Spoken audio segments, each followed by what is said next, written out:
Bienvenidos a un episodio más de Código Salud.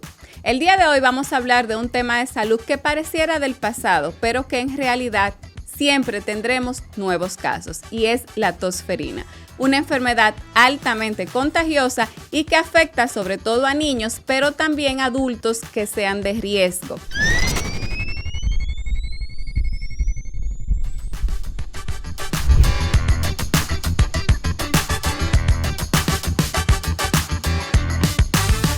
Para eso nos acompaña la doctora Sara Mota, pediatra infectóloga. Bienvenida, doctora. Gracias. Entonces, la tosferina es una enfermedad producida por la Bordetella pertussis. También hay otras que se asocian a ella, pero entraremos en tema. La doctora viene a acompañarnos, a hablarnos acerca de esta bacteria y esta infección a propósito de una alarma que hubo recientemente. La doctora trabaja en Santiago, en el Hospital Materno Infantil, forma parte de las directivas de la Sociedad de Pediatría con respecto también a la parte de vacunación y nos va a impartir un poquito de sus conocimientos para que desmistifiquemos algunas dudas y sepamos si realmente hay o no hay tosferina. Bienvenida, doc. Muchas gracias.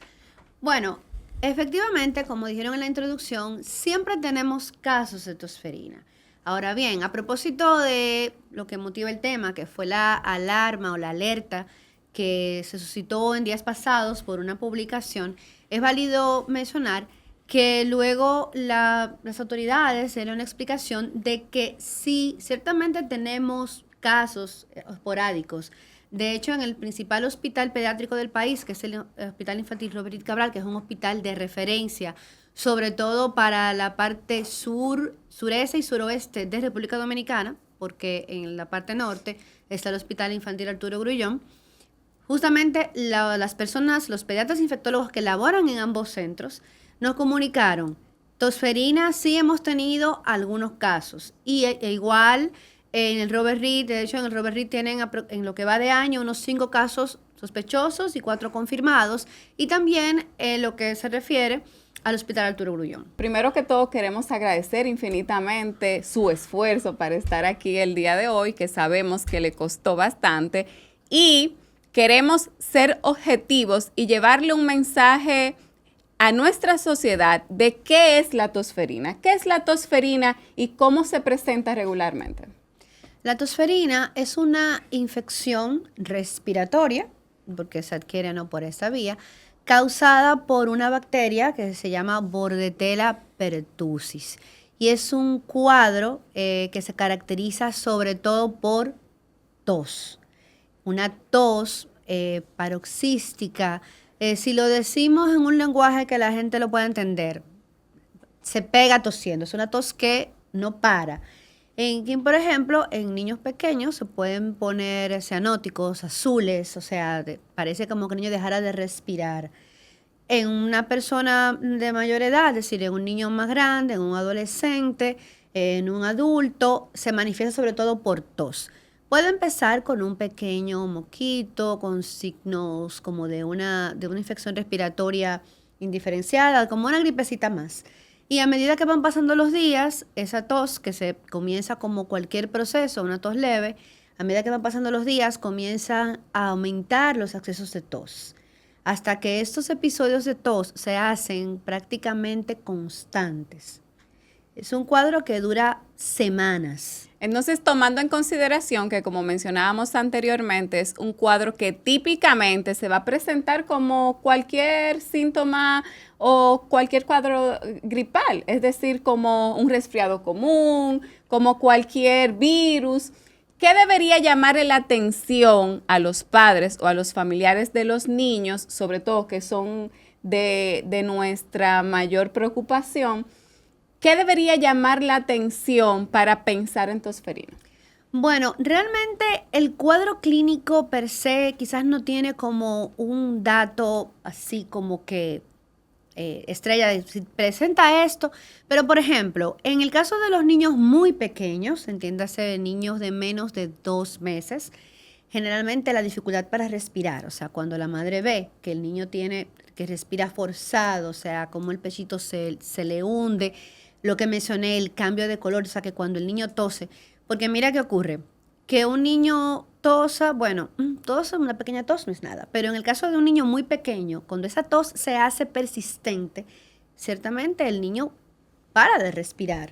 O sea, porque no puede, en el momento de esa explosión, o sea, de esa respiración tan forzada y la tos, hay un momento donde la respiración no es la adecuada. Entonces el niño se torna cianótico, azul, o sea, se pone morado.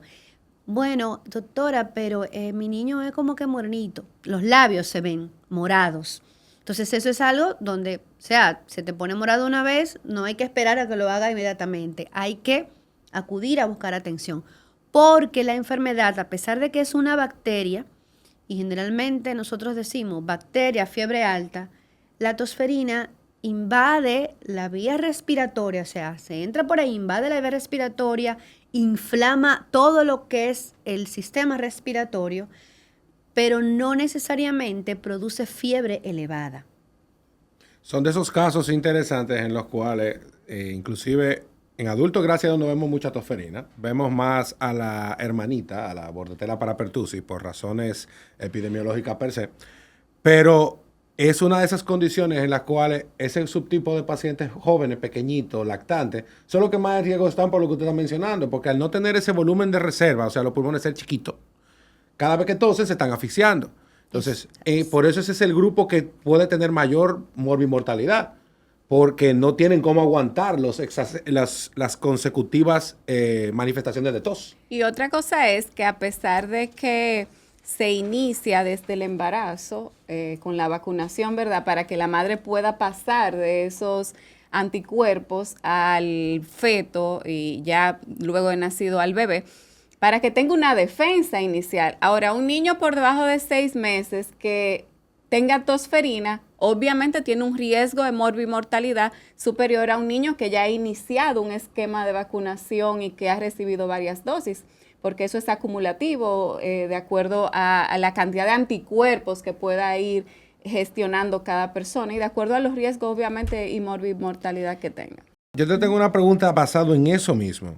Según su práctica y según su experiencia luego del COVID y la situación que nosotros como adultos vivimos con el tema de la vacunación, ¿usted cree que eso ha afectado la vacunación con respecto a los niños?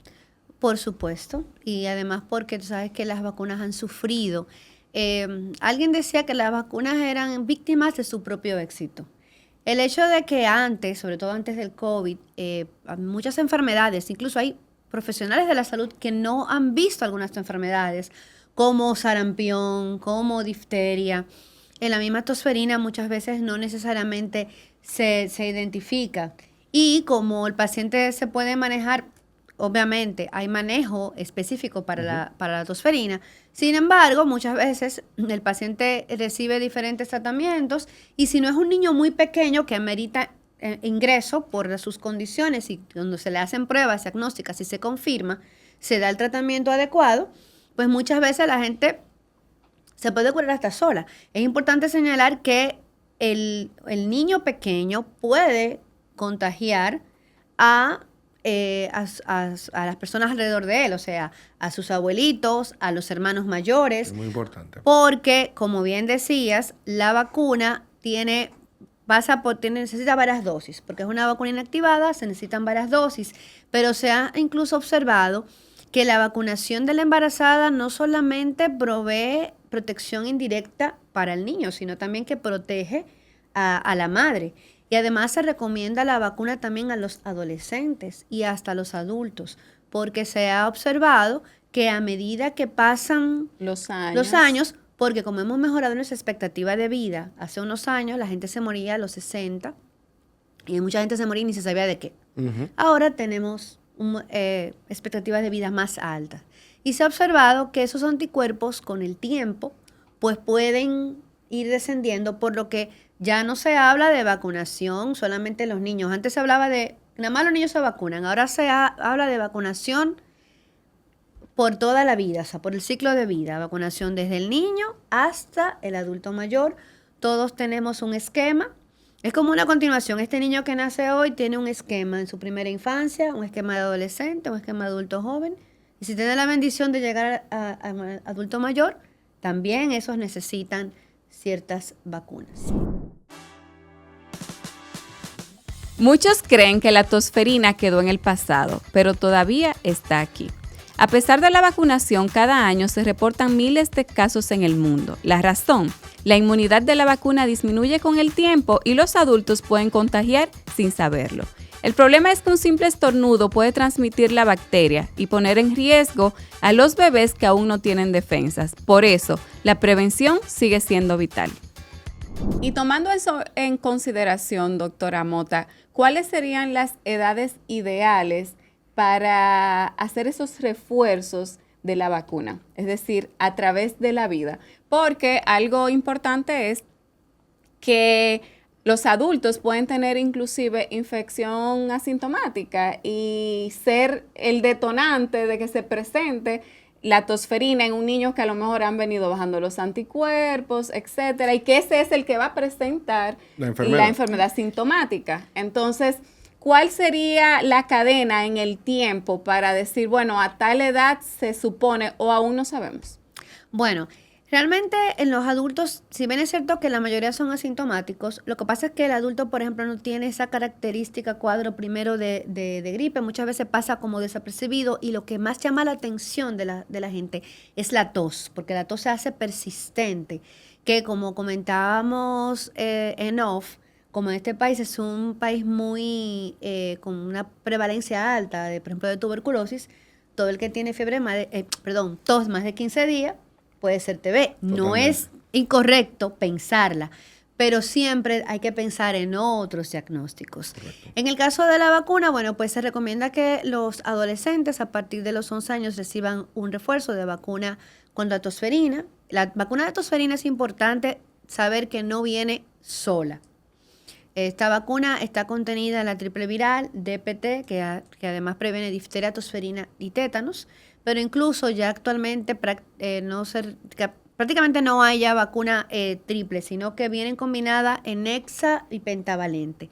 Hexa, 6 vacunas, DPT, Haemophilus influenzae tipo B, hepatitis B y polio, inyectado o también tetravalente. Entonces, esas están disponibles en todos los centros de vacunación y prontamente estarán también a nivel de los vacunatorios estatales. Y esta vacuna se puede colocar a los adolescentes a partir de los 11 años y a aquellos adultos también, en cualquier momento, un paciente adulto que quiera completar su esquema de vacunas, si no tiene tarjeta, que pueda dar una continuación, o sea, bueno, tengo esta tarjeta, se continúa con dosis o refuerzos, se puede iniciar en cualquier momento que el paciente desee.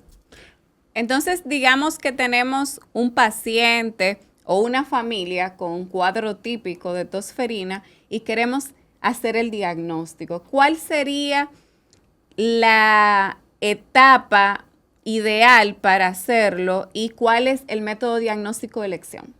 Bueno, generalmente es más probable que uno obtenga el germen si hace los análisis y las pruebas en las primeras semanas. Cuando no existían los paneles moleculares, esas pruebas que son a base de encontrar el material genético de la bacteria o virus que nos produce, uno tenía que utilizar los cultivos y eso tomaba un tiempo, tomar muestras, especificar que pensaba en tosferina para que eso se sembrara y eso, bueno, pues iba a ser muy engorroso. Actualmente contamos con pruebas moleculares, con pruebas de diagnóstico rápido y que incluso nos permiten hacer diagnóstico diferencial, porque, como bien decía el neumólogo, en el caso de los adultos tenemos Bordetella parapertussis, que es primito hermano de la Bordetella pertussis, y tenemos también virus como el parainfluenza. La influenza puede manifestarse así también, o adenovirus, y el panel múltiple de PCR nos permite hacer un diagnóstico de la Bordetella y de otras bacterias o de otros virus si el paciente incluso tiene hasta una infección múltiple, que es muy común en los niños. La mayoría de los niños siempre tiene varios patógenos. Sí, así es. Ay, yo a veces le explico a la mamá los que paneles parecen una selva. Sí, no, que yo le explico a la mamá como que a veces, por ejemplo, está la Bordetella ahí y le dice al otro, mira, pero aquí estamos muy chilling, estamos muy bien, ven. Vamos a compartir. Y usualmente tiene muchas infecciones mixtas. Y obviamente eso conlleva a que la morbilidad sea superior. Porque En no es lo muchos mismo casos. un niño que tiene influenza a un niño que tiene un coronavirus, que tiene un rinovirus No, asociado. y el tiempo, o sea, lo que más llama la atención de esta condición es que es una condición incipiente que va aumentando. Obviamente que mientras más pequeño sea la persona en edad, va a tener peores manifestaciones a corto plazo. Pero esta es una entidad que puede durar semanas tosiendo, semanas tosiendo, semanas Se tosiendo. llamaba en los libros, que a veces es bueno, siempre es bueno estar actualizado, pero a veces es hasta divertido uno encontrarse, hasta aquellos que tenemos, por ejemplo, yo tengo, la esposa de mi papá es médico, pediatra, y ella tiene un libro de infectología de Jesús Comate del 77. Y a veces uno se pone a leer esos libros viejos y encuentra términos como, por ejemplo, la tos de los 100 días, que así es que se le conocía a la tosferina. Tos de los 100 días. Para que tengan una idea, 100 días son más o menos 3 meses. Y aunque el cuadro generalmente es de 2 a 3 semanas, como dices, un paciente puede durar hasta 4 semanas tosiendo, quizás no persistentemente, pero la tos puede durarle varios meses y por eso es que se le llamaba tos de los 100 días.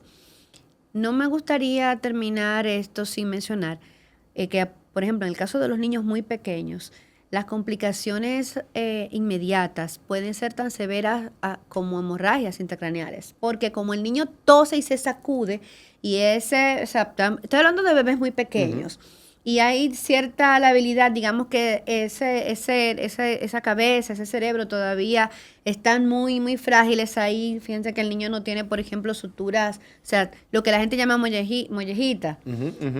Y esas sacudidas tan fuertes pueden producir hemorragias internas, pueden producir hemorragias conjuntival, vómito, porque, por ejemplo, lo alimentan y el paroxismo. Broncoaspiración. Incluso Claro. una de las cosas que hace que el niño tenga que ingresarse es que se deshidrata fácilmente porque no puedes dar vía oral porque la tos hace que el niño pues vomite. Por eso es importante lo que mencionabas, la vacunación de la madre para transmitir de esa manera esos anticuerpos para que el niño tenga esa ventana de protección hasta que se inicia la vacunación en el lactante, que es a partir de los 2 meses. Y vacunar obviamente al entorno alrededor del niño para evitar para cortar esa transmisión que pueda existir. Cuando la tosferina se detecta temprano, el tratamiento con antibióticos puede disminuir los síntomas y frenar el contagio. Pero en los bebés muchas veces se necesita hospitalización y cuidados intensivos. Además, existen medidas de soporte, mantener hidratación, ambiente libre de humo y seguimiento médico cercano. No es una tos cualquiera, es una enfermedad que puede ser grave si no se trata a tiempo. Actualmente tenemos tratamiento antibiótico efectivo para la tosferina. Ciertamente, porque los antibióticos que se utilizan para tratar la tosferina son del tipo de los antibióticos macrólidos, acitromicina, eritromicina, que son los que se deben utilizar para esta bacteria. Ojo, atención país. Estamos diciendo que son los macrólidos, pero no le estamos dando a usted luz verde de hacer mal uso de los antibióticos. Por favor. Eso siempre debería ser monitorizado por un profesional porque definitivamente, como habíamos mencionado, un cuadro de tos crónica puede tener muchísimos componentes asociados y no necesariamente ser tosferina. Entonces, debe ser estratificado el paciente que va a recibir los antibióticos. Así es. Porque no es que ahora toso y me voy a tomar una citromicina, no es así. Eso es a través de un diagnóstico efectivo y además vale decir que si se hace el diagnóstico tardío, probablemente el antibiótico no sea tan efectivo y solamente sea controlar los síntomas. Es importante hacer el diagnóstico, descartar los casos, los contactos. Ya mencionamos al principio que es una enfermedad muy contagiosa, entonces se deben manejar los contactos. Y además reiniciar la vacunación, o sea, de acuerdo a al esquema de vacunación faltante que tengan esos pacientes. A mí me preocupan mucho los casos de tosferina si se presentan, porque cuando un paciente tiene un caso de tosferina y se confirma, significa que le faltan no solamente una vacuna, sino que le faltan otras, porque como mencionaba, la vacuna de tosferina nunca viene sola. sino que viene acompañada o de la triple bacteriana, o de pentavalente, o de hexavalente. Entonces, si un paciente tiene un caso de esto confirmado, significa que, o sea, si es un lactante pequeño. Si es una persona mayor, pues probablemente sí tiene su vacunación completa, pero como habíamos dicho, a medida que usted va cumpliendo años, la inmunidad sufre cambios, Claro. y hay algunos anticuerpos que se pierden. Por eso hablamos ahora de vacunación de la persona adulta, que antes era un tema, hace quizá, qué sé yo, 10 años, era como que algo un poco de ciencia ficción, pero ahora es una realidad muy palpable de que necesitamos también vacunarnos cuando estamos grandecitos. Entonces decíamos que básicamente el tratamiento de la tosferina va a ir orientado a la antibioterapia específica para dicha condición. Pero doctora, ¿cuáles otras medidas se utilizan además para el tratamiento de un paciente con tosferina? Bueno, sobre todo mantener hidratación, porque obviamente si tienes tos persistente, no puedes ingerir de la misma manera o con la misma calidad que una persona que no tiene esto. Entonces hay que hidratar. En algunas ocasiones, sobre todo a pacientes que están ingresados, se necesita de oxigenoterapia y básicamente manejo sintomático. No hay un manejo, o sea, solamente el manejo de antibiótico específico para eliminar las formas circulantes, o sea, lo que quede de bacteria ahí dañando, pero ya luego es manejo sintomático. El tema de los antitusivos es un poco controvertido porque si bien es cierto que la tos puede tener efectos adversos, sobre todo en pacientes muy pequeños o muy adultos, porque realmente uno dice tos convulsa, tos paroxística, pero esto queda corto cuando uno ha visto a un niño de estos, o sea, toser. Sí. Claro. Y algo que llama la atención es que cuando el paciente no tiene el acceso de tos, pareciera como que, ¿qué hace este muchacho aquí? Y cuando se pega a toser, o sea, es algo realmente muy aparatoso, y muchas veces necesita luego oxígeno, no oxígeno completo siempre, o sea, todo el tiempo que está anestada, sino sobre todo luego de esos episodios, y mantener un balance hídrico apropiado, por lo que comentaba de que se deshidratan fácilmente dado este evento. Pero Y porque además, perdón doctora que le interrumpa, además algo característico es que es una tos que conlleva el vómito. Entonces, aparte de que el niño no está ingiriendo adecuadamente por todos los síntomas que tiene, vomita con frecuencia secundario a la tos y eso hace que se deshidrate con más facilidad. Así es. Pero como mencionaba, realmente en pediatría los antitusivos no están recomendados de manera amplia, aunque particularmente yo entiendo que una vez ya tú has establecido el diagnóstico Sí, claro. y has tomado las medidas, se pueden sí utilizar algunas cosas que puedan ayudar a que el paciente esté un poquito más en confort, con menos angustia. Claro. Pero siempre tomando en cuenta que la tos no deja de ser un mecanismo De de defensa sobre el cual el paciente puede también liberar muchas toxinas, incluso esos mismos microorganismos que él expulsa, que contagian a otros, son que salen de él y también le ayudan, o sea, es Correcto. parte de los mecanismos Exactamente. que el cuerpo utiliza para defenderse, aunque tiene efectos contraproducentes muchas veces para nosotros. Doctora, una pregunta. Aquí en nuestro país, con respecto al tema de camas de intensivo para estos pacientes, sabiendo que los números de casos fueron pocos hasta ahora, que fue un tema quizás de mala información, ¿tenemos documentados pacientes de esos graves? Que usted tenga conocimiento. Bueno, los pacientes que se reportaron tuvieron una evaluación favorable. Ok.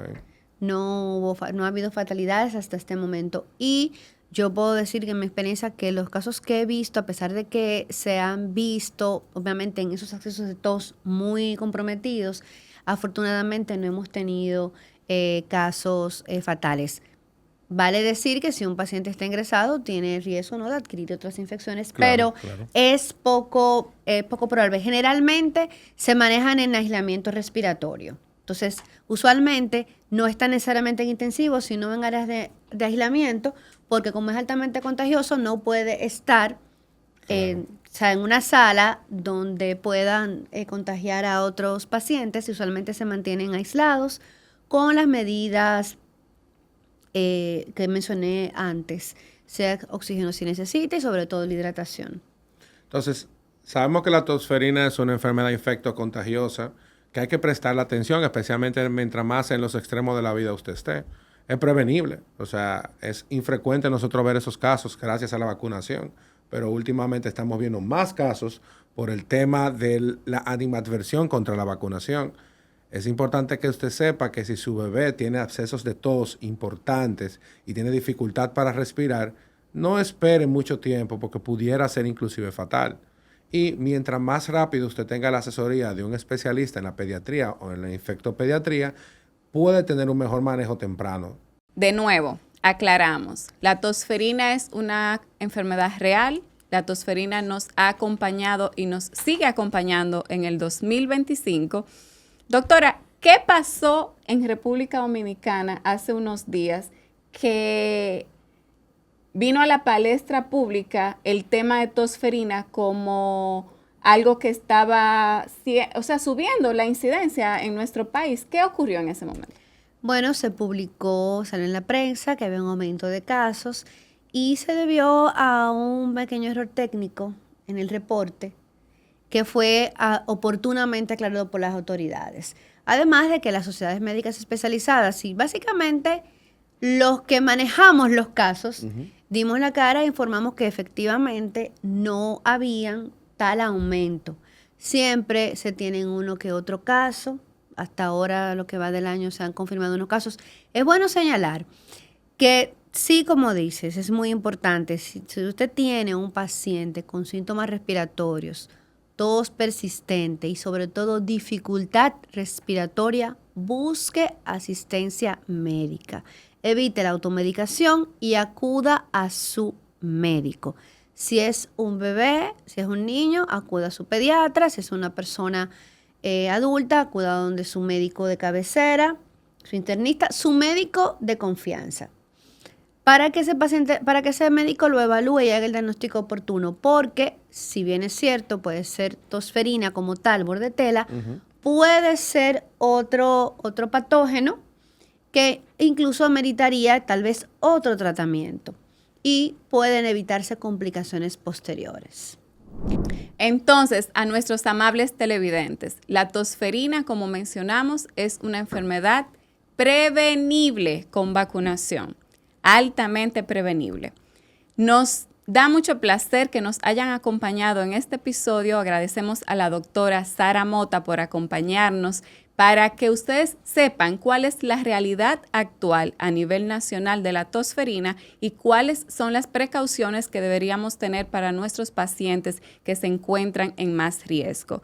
Le agradecemos que nos sigan, nos dejen sus comentarios y nos encontramos en un nuevo episodio de Código Salud. Gracias por acompañarnos.